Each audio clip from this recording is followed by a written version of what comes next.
আসসালামু আলাইকুম প্রিয় উদ্যোক্তা ভাইরা, সবাই কেমন আছেন?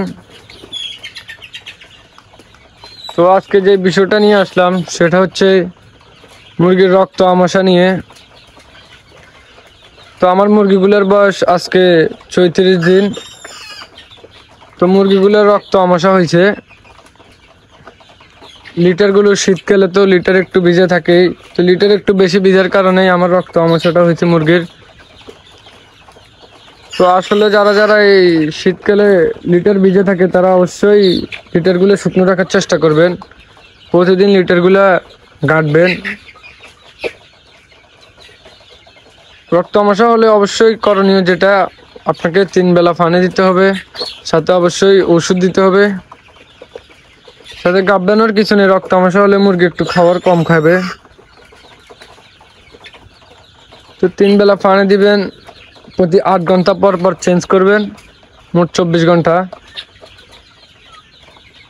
তো আমি ডাক্তারের পরামর্শ নিয়ে সকালবেলা দিছিলাম কক্স-0, এই অ্যান্টিবায়োটিকটা দিছি।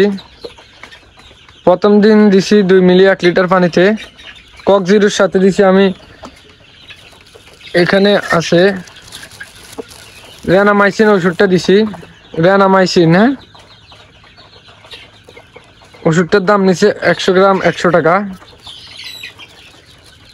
দুটোটা মিক্স করে রেনামাইসিন 1 গ্রাম প্রতি 1 মিলিতে 1 লিটার পানিতে। আর কক্স-0 প্রথম দিন দিছি 2 মিলি প্রতি 1 লিটার পানিতে 1 বেলা।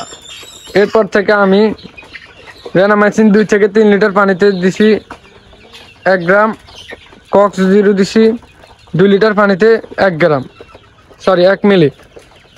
তো এটা দিবেন সকালের পানিতে, প্লাস দুপুরের পানিতে দিবেন লাইসোবিট ওষুধটা দিবেন, যেটা মুরগির রোগ প্রতিরোধ ক্ষমতা বৃদ্ধি করে। তো এই ওষুধটা দিতে পারেন।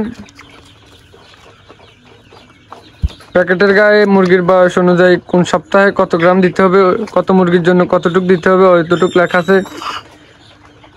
তো আমি 1 লিটার পানিতে 1 গ্রাম করে দিই।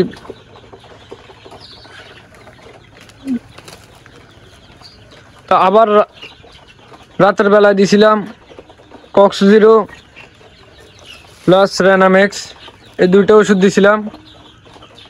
তো আলহামদুলিল্লাহ আমার মুরগিগুলো এখন মোটামুটি সুস্থ আছে।